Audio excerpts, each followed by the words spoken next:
우리의 구원자가 되시며 우리의 주인 되신 주님 앞에 우리가 나아갑니다. 우리를 용납하여 주시고 우리의 찬양을 받아주시고 우리에게 말씀하여 주심으로 말미암아 오늘 이 시간이 우리가 회복되어지며 주님의 임재를 경험하는 복된 시간이 되도록 함께하여 주시옵소서. 예수님의 이름으로 기도합니다. 아멘. 할렐루야. 우리 하나님께 모든 영광의 박수를 올려드리겠습니다. 잘 오셨습니다. 오늘 여러분들과 함께 나눌 말씀은요, 사도행전 3장 말씀입니다. 사도행전 3장 11절부터 16절까지 말씀을 저와 여러분들이 한 절씩 교독하고 마지막 절을 함께 읽도록 하겠습니다. 사도행전 3장 11절부터 16절까지 말씀 제가 먼저 봉독합니다. 나은 사람이 베드로와 요한을 붙잡으니 모든 백성이 크게 놀라며 달려나아가 솔로몬의 행각이라 불리우는 행각에 모이거늘 베드로가 이것을 보고 백성에게 말하되 이스라엘 사람들아, 이 일을 왜 놀랍게 여기느냐? 우리 개인의 권능과 경건으로 이 사람을 걷게 한 것처럼 왜 우리를 주목하느냐? 아브라함과 이삭과 야곱의 하나님 곧 우리 조상의 하나님이 그의 종 예수를 영화롭게 하셨느니라. 너희가 그를 넘겨주고 빌라도가 놓아주기로 결의한 것을 너희가 그 앞에서 거부하였으니 너희가 거룩하고 의로운 일을 거부하고 도리어 살인한 사람을 놓아주기를 구하며 생명의 주를 죽였도다. 그러나 하나님이 죽은 자 가운데서 그를 살리셨으니 우리가 이 일의 증인이라. 그 이름으로 믿음으로 그 이름이 너희가 보고 아는 이 사람을 성하게 하였나니 예수로 말미암아 난 믿음이 너희 모든 사람 앞에서 이같이 완전히 낫게 하였느니라. 아멘. 여러분, 예수의 이름이 능력 있는 줄 믿으십니까? 그 예수의 이름의 능력으로 말미암아 오늘 이 밤 우리의 삶이 변화되고 또 우리의 삶이 회복되어지는 놀라운 축복의 시간이 되기를 간절히 소망합니다. 우리는 보통 내가 어떤 업적을 이루거나 뭔가 큰 성공을 이루게 되면 내가 이룬 그것을 누군가가 좀 알아주기를 바라는 마음이 있습니다. 그런데 내가 무엇인가를 이루고 성공했는데 내가 이룬 그 성공을 공을 누군가가 가로채고 내가 마땅히 받아야 될 이 박수를 누군가 가로채 가면 굉장히 마음속에 이런 게 올라오고 화가 나는 그런 일들을 경험하게 됩니다. 여러분들이 그렇다는 게 아니라 제가 그렇다는 겁니다. 그러니까 뭔가 내가 했는데도 불구하고 내가 한 것인 걸 알아주지 않고, 특히나 내가 어떤 성과를 냈는데도 불구하고 알아주지 않고 다른 사람이 한 것처럼 그렇게 생각할 때 좀 화가 나죠.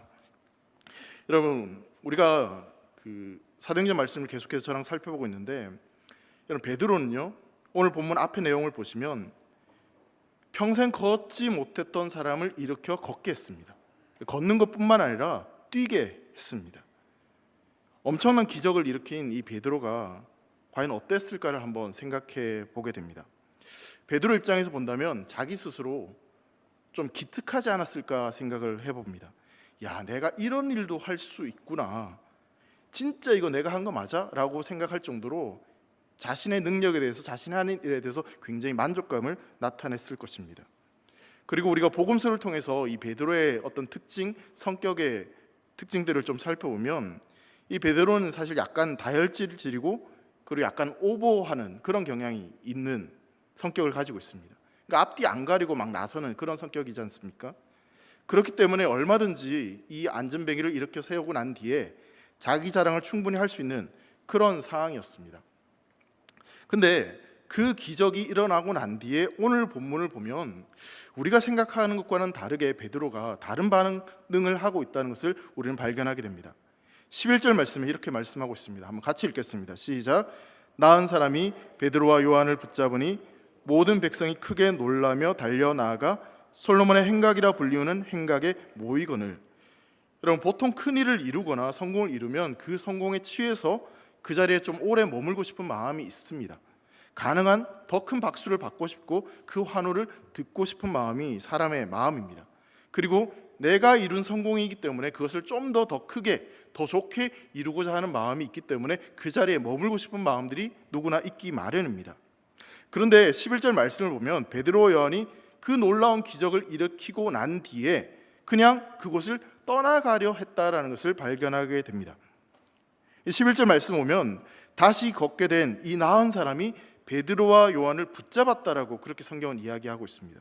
그 말은 이 베드로와 요한이 그 기적을 일으키고 난 뒤에 그냥 떠나갔다, 그 자리를 벗어나려고 했다는 것을 의미하고 있는 것이죠.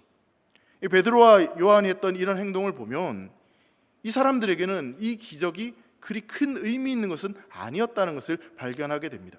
그냥 평범하게 일어나는 일처럼 그냥 무덤덤하게 그냥 그 자리를 벗어나가는 모습들을 발견하게 되는 것이죠. 하지만 반대로 이 평생 걷지 못했고 일어나지 못했던 이 사람의 입장에서 본다면 이 기적은 정말 평생 상상도 할 수 없었던 엄청난 일이었습니다. 그의 인생을 바꾸어놓는 엄청난 일이었던 것이죠. 나은 사람이 지금 이 베드로와 요한을 붙잡는 것은 단순하게 베드로와 요한이 어디 다른 곳에 가지 못하도록 그렇게 붙잡는 의미도 있겠지만, 좀 더 이 원어적인 의미를 살펴보면 단순하게 그런 의미만 있는 것은 아니었다는 것을 발견하게 됩니다. 여기에 이 붙잡으니라고 하는 이 말은 헬라어로 크레데오 이런 단어입니다.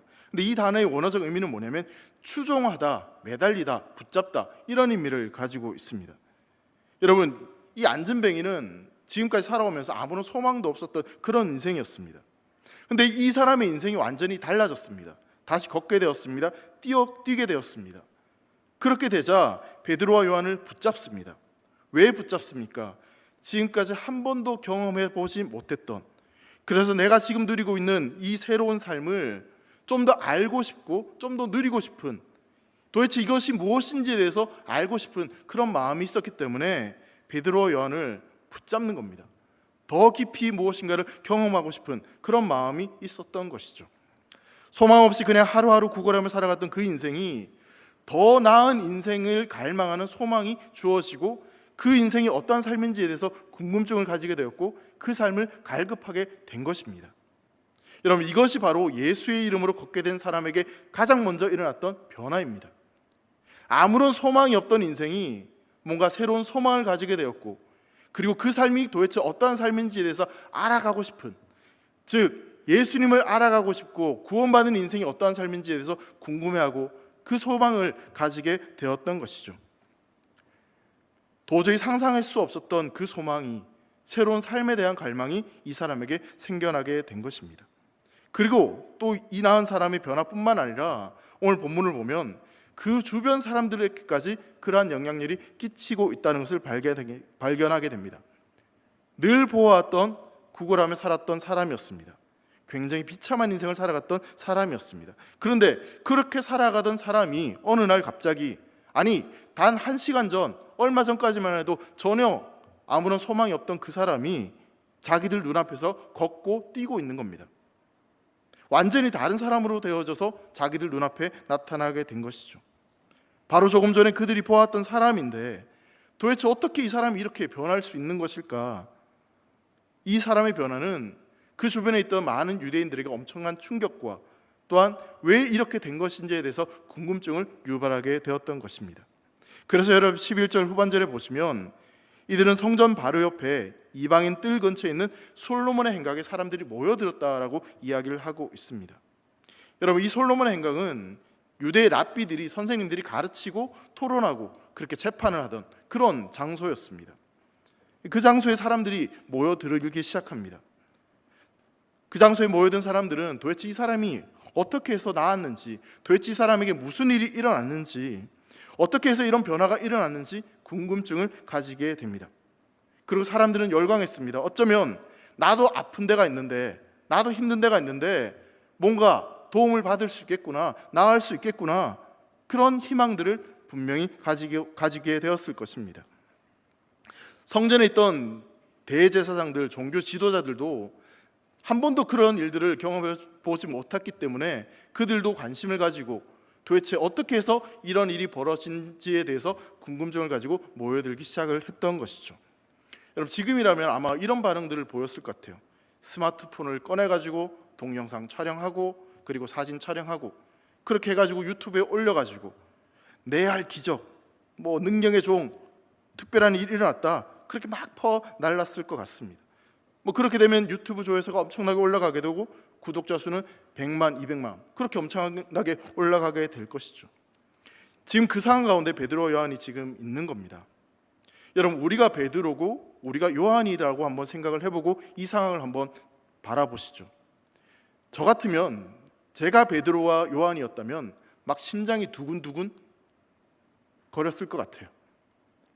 내가 뭔가 대단한 사람이 된 것 같고, 내가 뭔가 자랑스럽고, 나는 그냥 평범한 어부였는데 이전까지만 해도 그냥 사람들에게 조롱받고 멸시받는, 어쩌면 도망치는 그런 사람이었는데, 이제 이 많은 사람들의 관심을 받게 되고 안진뱅이를 일으키게 되고 이런 놀라운 기적을 일으켰으니 그 마음이 굉장히 설레었을 것 같아요. 근데 여러분, 베드로가 한 말을 계속해서 이어져 보면 우리의 생각과는 전혀 다른 베드로의 모습을 발견하게 됩니다. 12절 말씀입니다. 12절 한번 같이 읽습니다. 시작. 베드로가 이것을 보고 백성에게 말하되 이스라엘 사람들아, 이 일을 왜 놀랍게 여기느냐? 우리 개인의 권능과 경건으로 이 사람을 걷게 한 것처럼 왜 우리를 주목하느냐? 여러분, 이 기적 때문에 몰려든 사람들에게 지금 뭐라고 이야기하냐면, 이건 우리가 한 것이 아닙니다. 왜 이 일을 놀랍게 여기고 왜 우리를 주목합니까? 당신들이 주목해야 될 것은 내가 아니라 다른 것에 있습니다 라고 이야기를 하고 있는 겁니다. 우리에게 무엇인가 다른 큰 능력이 있어서, 우리에게 신비한 능력이 있어서 그래서 이 사람을 치유한 것이 결코 아니다라고 이야기합니다. 우리가 다른 사람들보다 율법을 더 잘 지키고 더 말씀대로 살아서 그래서 우리가 더 선하기 때문에, 그래서 하나님이 우리의 기도 가운데 우리에게 능력을 주셔서 이 일을 행한 것이 결코 아닙니다. 우리에게 주목할 일이 아닙니다 라고 이야기를 하고 있는 것이죠. 내가 한 일이 아닌데 왜 나한테 이렇게 주목하고 나한테 열광을 하느냐? 베드로는 지금 그 이야기를 하고 있는 겁니다. 여러분, 어떻게 보면요, 모여든 사람들이 이 베드로와 요한을 향해서 열광하고 그 사람들 앞에 모여든 것은 너무나 정상적입니다. 오히려 베드로가 지금 비정상적으로 행동을 하고 있습니다. 평생 그 성전 미문 앞에서 구걸하던 사람이 지금 일어나서 걷고 뛰고 하나님을 찬양하게 되었습니다. 여러분, 그 모습을 보았다면 당연히 놀라고 또 그 사람을 행한 사람한테 환호성을 지르고 찾아가서 궁금증을 가질 수밖에 없는 거죠. 근데 베드로는 지금 뭐라고 이야기하냐면, 내가 한 일이 아니다, 그러니 나보고 놀라지 말라, 나한테 주목하지 마라, 그렇게 이야기를 하고 있는 겁니다. 그러니 베드로가 사실 더 이상한 거죠. 여러분, 베드로는 그냥 좀 이 상황을 즐길 수도 있었을 것 같습니다. 내가 성령 받았더니 이런 능력이 생겼습니다.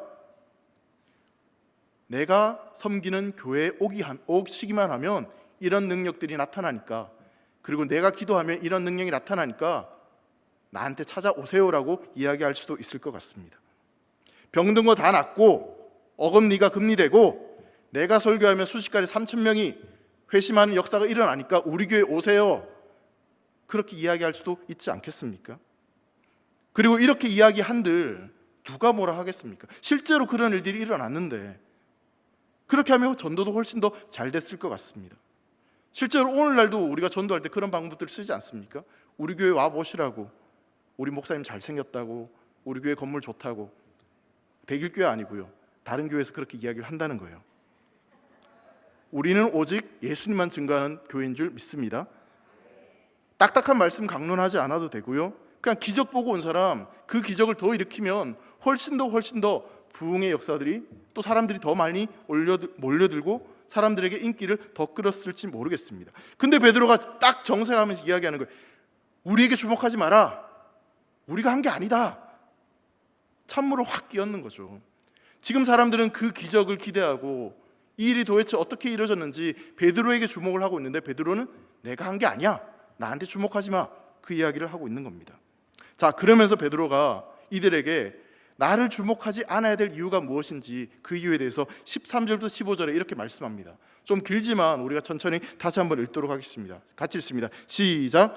아브라함과 이삭과 야곱의 하나님, 곧 우리 조상의 하나님이 그의 종 예수를 영화롭게 하셨느니라. 너희가 그를 넘겨주고 빌라도가 놓아주기로 결의한 것을 너희가 그 앞에서 거부하였으니, 너희가 거룩하고 의로운 일을 거부하고 도리어 살인한 사람을 놓아주기를 구하여 생명의 주를 죽였도다. 그러나 하나님이 죽은 자 가운데서 그를 살리셨으니 우리가 이 일의 증인이라. 여러분, 이 모여든 사람들에게 찬물을 끼얹을 뿐만 아니라 이 사람들이 가장 듣기 싫고 가장 거북한 말을 지금 쏟아붓고 있습니다. 직설적으로 이야기하면 한마디로 이거예요. 너희가 그 생명의 예수를 죽였잖아, 너희가 살인자잖아, 지금 그 이야기를 하고 있는 겁니다. 사람들은 기적을 바라고 왔습니다. 근데 베드로는 이들에게 이 말씀을 선포하고 있습니다. 여러분, 사도행전 2장을 보면 성령을 받아서 엄청난 일들이 계속해서 일어나는데 그 사람들 앞에서 베드로가 말씀을 전합니다. 그러니까 어떤 기적이 일어나고 난 뒤에 사도행전 말씀을 계속해서 살펴보면 기적이 있고 난 뒤에는 반드시 말씀이 따라옵니다. 그러니까 말씀으로 그 상황들을 해석하는 일들이 일어나는 거죠. 여러분, 이것이 왜 이렇게 중요하냐면요, 여러분, 우리가 너무나 잘 알고 있는 수많은 이단들을 보면 기적이 나타나는 때가 분명히 있습니다. 여러분, 혹시 신앙촌을 아십니까? 신앙촌의 그 교주가 누구냐면 박태선이라는 분입니다. 근데 이 박태선이라는 분이 누구냐면 건강한 교회 장로님이었어요. 근데 은사가 있다 보니까 막 병든 자를 일으키고 놀라운 일을 막 일으키기 시작합니다. 근데 그러다 보니까 거기에 말씀으로 해석되지 않고 말씀이 채우지 않고 그냥 단순히 기적만 있다 보니까 그냥 이단으로 빠져버렸어요. 그 박태선 신앙촌으로부터 뭐 통일교, 신천지, 구원파 다 갈라져 나왔어요. 그러니까 어떻게 보면 이단들의 뿌리라고 볼 수 있는 길이 남을 만한 그런 교주가 바로 이 박태선이라는 분이었어요. 그러니까 기적을 행했지만 말씀이 따라오지 않으니까, 말씀으로 그것을 해석되지 않으니까 그런 잘못된 길로 가게 되는 겁니다. 여러분, 기적이 일어나는 것은 이유가 있습니다. 그 기적은 말씀을 더 효과적으로 깨닫게 하기 위해서, 그리고 그 기적 자체가 중요한 것이 아니라 그 같은 기적을 일으키는 분, 바로 주목받아야 될 그 이름 예수님을 드러내고 예수님을 증거하기 위해서 그 기적이 일어나는데, 그것을 놓쳐버리면 잘못된 길로 갈 수 있다는 것입니다. 안전뱅이를 일으킨 사건도 마찬가지였습니다. 그래서 지금 베드로가 지금 말씀을 전하고 있는 겁니다. 안전뱅이가 일어난 것이 중요한 것이 아니라 그것이 어떻게 이루어졌는지, 그것을 이루게 하신 분이 누구인지에 대해서 주목하게 하고 그것을 바라보게 지금 하는 것이죠. 자, 그런데 베드로가 예수님을 소개한 호칭이 참 놀랍습니다. 보세요. 아브라함과 이삭과 야곱의 하나님께서 영화롭게 하신 종. 그러니까 예수님이 아브라함과 이삭과 야곱의 하나님께서 보내신 종이다라고 먼저 이야기를 하고 있어요. 여러분, 유대인들은요, 하나님을 믿는 하나님의 백성들입니다. 이 말은 뭐냐면 아브라함과 이삭과 야곱을 그들의 믿음의 조상으로 믿고 살아오는 사람들이었어요. 그 믿음의 조상들의 후손인 것을 굉장히 자랑스럽게 생각을 했죠. 자, 그런데요, 베드로는 뭐라고 이야기하냐면 그 조상들이 영화롭게 여긴 그 예수님을 너희가 믿고 너희의 믿음의 조상이라고 생각했던 그 사람들이 주의 종이라고 기다렸고 기대했고 믿었던 그 예수님을 너희가 지금 죽였다, 그 이야기를 하고 있는 겁니다. 당신들이 생명의 주를 죽였습니다. 하나님이 우리에게 보내주신 의로우신 그 주의 종 예수님을 너희들이 거부했고 오히려 살인자 바라바를 원했고 그 생명의 주를 너희가 십자가에 내어주어 죽게 만들었다, 그 이야기를 하고 있는 것이죠. 그런데 하나님께서는 그 예수님을 다시 살리셨다, 그것을 우리가 똑똑히 보았고 내가 바로 그 증인이다, 그 말씀을 하고 있는 것입니다. 여러분, 우리는 이 말씀을 들으면 막 심장이 뛰고 막 설레입니다. 이것이 복음이기 때문에. 근데 여러분, 베드로가 지금 이 설교를 하는 이 상황을 한번 생각해 보시면, 여러분, 베드로는 지금 당장이라도 성전 밖으로 끌려나가서 돌에 쳐 맞아 죽을 수도 있는 그런 상황입니다.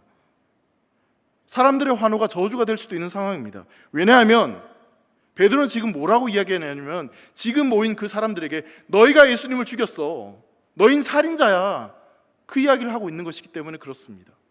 목숨 걸고 지금 이야기하고 있는 겁니다. 목숨 걸고 지금 예수님에 대해서 이야기를 하고 있는 겁니다. 베드로에게 모든 사람들의 관심이 쏠려 있습니다. 놀라운 기적을 일으켰고 사람들이 이목이 주목되어 있고 그냥 가만히만 있어도 뭔가 큰 성과를 이룰 수 있는 그런 상황입니다. 그런데 베드로는 지금 너희가 예수님을 법정에 넘겨주었고 베드로가 예수님을 살려주려고 했을 때 오히려 거절하면서 차라리 살인자 저 바라바 살려달라고 그렇게 요구했고, 그래서 생명의 주인 대신 우리에게 생명을 주기 위해 오신 예수님을 오히려 너희가 십자가에 못 박지 않았느냐, 너희의 죄에 대해서, 그들의 죄에 대해서 지금 처절하게 이야기를 하고 있는 겁니다. 너희들이 그렇게 죽인, 십자가에 내어준 그 예수님, 하지만 하나님은 그 예수님을 살리셔서 구원을 완성하셨다라는 말씀을 하고 있는 것이죠. 여러분, 살살 달려가면서 좀 천천히 이야기를 해도 되지 않겠습니까? 전에 그랬지만 이제부터 잘하시면 돼요, 괜찮아요, 그래도 그렇게 이야기해도 될 것 같은데, 베드로는요 너무나 직설적이게 적나라하게 이야기합니다. 너희가 예수를 죽였어. 너희들이 살인자야. 그 이야기를 지금 하고 있는 겁니다. 왜 베드로가 이 이야기를 정확히 하는지 아십니까? 여러분, 마취를 했다고 한번 생각해 보시죠. 수술대 위에 올라갔다고 생각을 해보세요. 제가 전신 마취를 하고 간단한 수술을 한 적이 있었는데, 이 마취되기 전 잠깐 어떤 기억이 나냐면 엄청난 불빛이 제 몸을 비추는 그런 경험이 있었습니다. 여러분, 수술할 때요, 엄청난 조명이 그 환부를 집중적으로 비춥니다. 왜 그런지 아십니까? 뭘 제거해야 되는지, 어디가 이상했는지 정확하게 비춰야지만 그걸 제거할 수 있기 때문에 그렇습니다. 그냥 카페처럼 은은한 조명 비춰가지고는 그 환부를 도려낼 수가 없어요. 오히려 다른데 실수해서 그 사람을 더 상하게 할 수 있습니다. 그래서 베드로가 지금 정확하게 지적하는 겁니다. 너희들이 회개해야 될 죄가 도대체 무엇인지, 너희들이 무엇을 지금 잘못했는지, 너희들의 죄가 무엇인지 정확하게 지금 지적을 하고 있는 겁니다. 죄가 정확하게 드러나지 않으면 회개할 수 없습니다. 그 드러난 죄를 용서해달라고 구하지 않으면 그럼 그 인생의 구원은 주어지지 않습니다. 죄인인 걸 깨닫고 회개하고, 그래서 그 죄를 해결하기 위해서 예수 그리스도를 믿어야지만 그 인생에게 구원이 일어납니다. 그렇기 때문에 지금 베드로는 이들에게 정확하게 그들의 잘못에 대해서 이야기를 하는 겁니다. 생명의 주를 십자가에 오히려 내어주어 그 생명의 주를 죽게 만든 게 바로 너희고, 그 생명의 주를 원한 게 아니라 오히려 살인자 바라바를 원했던 사람이 바로 너희다. 지금 그 이야기를 하고 있는 것이죠. 사랑하는 성도 여러분, 과연 유대인들만 그렇게 생명의 주를 십자가에 내어주고 살인자를 구하며 세상을 구했던 것일까요? 그렇지 않습니다. 우리는 어떻습니까? 우리도 여전히 내 것을 내려놓지 못하고 세상의 법칙을 따라가고 세상의 것을 추구하고 있는 것은 아닌지, 그래서 오히려 예수님을 부인하고 예수님을 거부하고, 그래서 세상의 법칙대로 어떻게 하면 잘 먹고 잘 살까, 어떻게 하면 성공할 수 있을까, 그런 삶을 추구하며 살아가는 것이 우리의 모습은 아닌지 돌아보게 됩니다.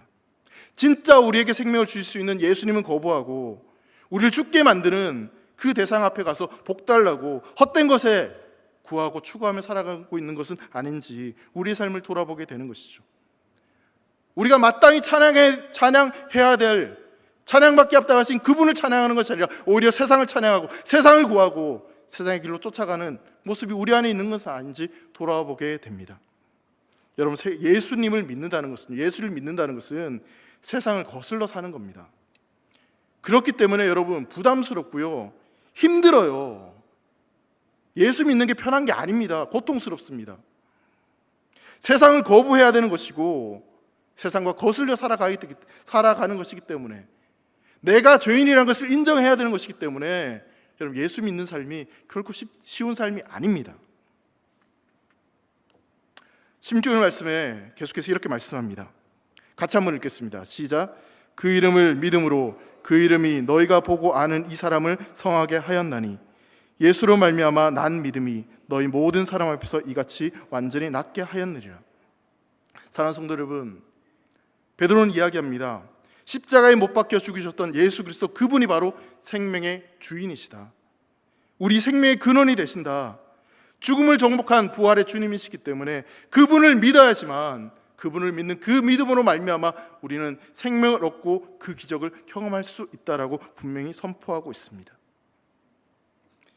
이 기적은 내가 일으킨 것이 아니라 우리를 위해 이 땅에 오신, 그리고 십자가에 죽으신 예수 그리스도를 믿는 믿음으로만 이 일이 가능하고 예수의 이름으로만 이 일이 가능하다는 것을 분명히 선포하고 있습니다. 베드로는 자기의 영광을 받아도 괜찮은 상황이었습니다.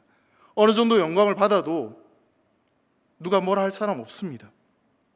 그런데 베드로는 그 수많은 사람들이 모였던 그 상황에서 자신의 목숨을 걸고 예수의 이름을 선포합니다. 주목받아야 될 이름은 바로 예수님의 이름입니다. 우리에게 생명을 줄 수 있는 이름은 바로 예수님입니다. 그 예수님만이 우리의 문제를 해결할 수 있습니다. 그러니 세상의 헛된 것을 주목하지 말고, 사람을 주목하지 말고 예수님을 주목하십시오. 예수님을 바라보십시오. 그 예수님만이 우리에게 구원이시며 우리의 생명이라는 것을 담대히 선포하고 있습니다. 사랑하는 성도 여러분, 예수님만이 우리의 구원자이십니다. 믿으십니까? 그 예수님을 주목합시다. 그 예수님을 바라봅시다. 다른 것 바라보는 것이 아니라 그 예수님을 바라볼 때 우리 인생 가운데 구원이 있고 생명이 있고 우리의 모든 문제가 해결될 줄 믿습니다. 여러분, 한국 교회 역사상 가장 유명한 치유 그 사역자 중에 한 분이 김익두 목사님입니다. 기록에 의하면 약 2만여 명의 난치병 환자들을 기도해서 고치셨고요. 그리고 약 280여 개의 교회를 세웠고, 그리고 약 200여 명의 신학생들을 가르치고 공부시켰다고 하세요. 그러다가 6.25 사변 때 이 공산당의 그 핍박에 의해서 순교를 하셨습니다. 김익두 목사님에게 이 치유의 역사가 일어났던 굉장히 유명한 일화가 하나 있습니다. 김익두 목사님이 전도사 시절에 길을 가다가 안전뱅이 한 사람을 만나게 됩니다. 이 목사님이 그때 전도사였죠. 사도행전 3장 이 베드로가 미문 앞에 안전뱅이를 고친 이 사건의 말씀을 생각하면서 그도 마음에 믿기만 하면, 성경대로 하면 이런 역사가 일어날 거야, 그런 마음을 가지고 나도 한번 해보자. 그래가지고 이 안전뱅이를 업고 과수원 돌담 아래 데려가가지고 은과 금은 내게 없거니와 내가 있는 곳으로 내게 주는 나사렛 예수 그리스도의 이름으로 걸어라. 그러면서 안전뱅이 송을 확 일으켰대요. 어떻게 되었을까요? 안전뱅이가 죽겠다고, 왜 도대체 무슨 짓을 하는 거냐고 일어나기는커녕 더 큰 고통을 당했다고 합니다. 아무리 해도 일어나지 않는 거예요. 걷지 못하는 거예요. 그러면서 김익동 목사님이 크게 좌절하고 슬퍼했다고 합니다. 성경대로 했는데 왜 안 되느냐. 그러면서 하나님 앞에 막 기도하기 시작했습니다. 왜 하나님 안 됩니까? 성경대로 했는데, 믿음대로 했는데 왜 안 됩니까? 그랬더니 하나님께서 이런 마음을 주셨다고 합니다. 넌 지금 나한테 관심 있는 게 아니라 네가 일으킬 기적에만 관심 있잖아. 너의 능력을 드러내고 싶은 거잖아. 그 마음을 주셨다는 거예요. 그 마음을 받고 나서 이 목사님이 회개했답니다. 내가 어떤 마음으로 일을 행했는지 자신을 돌아보게 되었다고 하는 거죠. 그리고는 그 다음 날 이 안전뱅이 거지를 다시 찾아가가지고 미안하다고, 내가 사실 이런 마음을 했다고, 너무너무 미안하다고, 그러면서 눈물로 다시 기도를 해줬다고 해요. 근데 여러분, 그 기도가 끝났을 때 어떤 일이 벌어졌을까요? 일어나 걸으라 분명히 어제 했는데 그 다음 날 일어나 걷게 되었대요. 어제 한 기도가 오늘 응답되는 거죠. 여러분, 주님은 우리에게도 말씀하세요.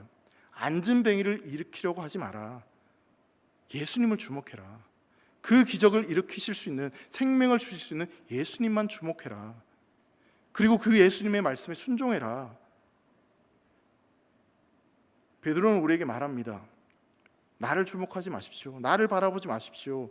내가 아니라 우리 예수님을 바라보십시오. 그 주님을 바라보아야 됩니다라고 우리에게 말씀하고 있습니다. 이것이 오늘 우리가 붙잡아야 될 진리인 줄 믿습니다. 다른 그 어떤 것이 아니라 우리에게 주신 이름, 우리의 구원자이시며 우리가 주목해야 될 그 예수, 그 이름을 높이며 그 이름을 찬양하며 그 이름의 능력을 경험할 수 있는 저와 여러분 되시기를 간절히 소망합니다. 베드로는 사도행전 4장에서 계속해서 이렇게 말씀합니다. 다른 이로서는 구원을 받을 수 없나니 천하 사람 중에 구원을 받을 만한 다른 이름을 우리에게 주신 일이 없음이라 하였더라. 예수 이름 외에는 우리에게 주시지 않았습니다. 그 예수님은 거룩하고 의로운 분이십니다. 그 예수님은 생명의 주인이십니다. 더 이상 세상을 주목하는 것이 아니라, 사람을 주목하는 것이 아니라 오직 예수, 그 예수님만 바라보며 그 예수 이름의 능력을 오늘 이 밤 경험하며 그 예수 이름을 마음껏 찬양하며 높이는 복된 삶이 되시기를 주의 이름으로 축원합니다. 이 시간 우리 함께 찬양합시다. 우리의 구원자가 되시며 우리의 찬양받게 합당하신 그 예수 이름을 우리가 함께 높이며 나아가는 시간이 되었으면 좋겠습니다.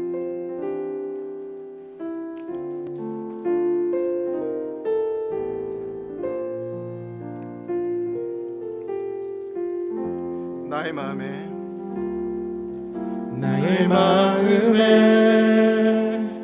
주의 사랑이 있네. 나의 마음은 주의 교회가 되고 나의 삶 속에 주의 소망이 있네. 나의 모든 삶 주를 따라갑니다. 다시 한번 고백합시다. 나의 마음에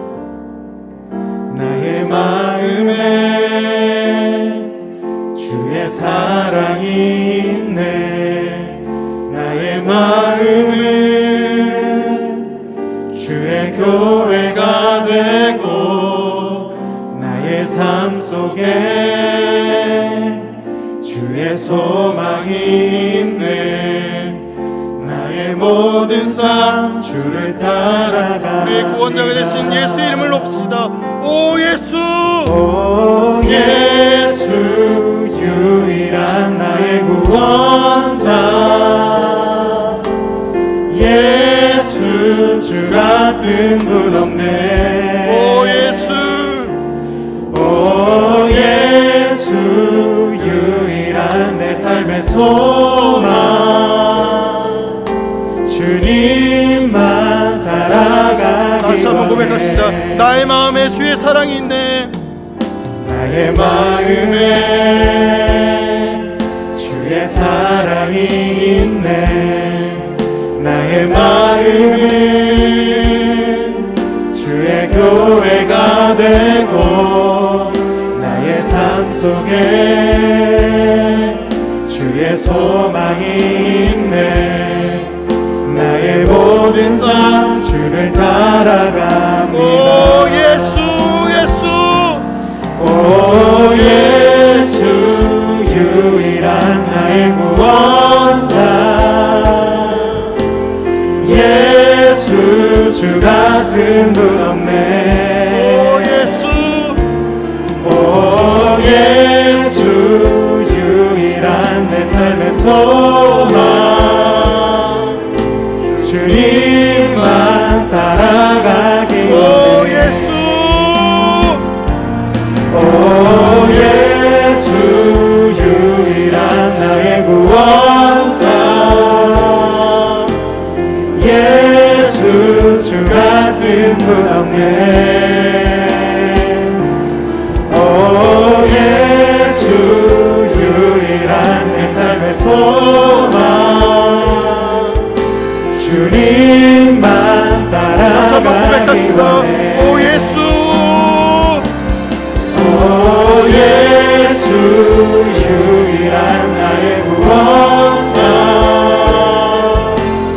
예수, 주 같은 분 없네. 오 예수, 오 예수, 유일한 내 삶의 소망.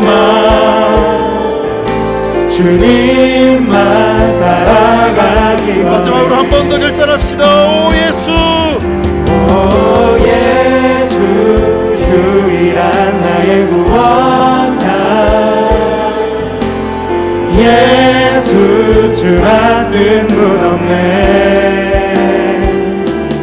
오 예수, 유일한 내 삶의 소망.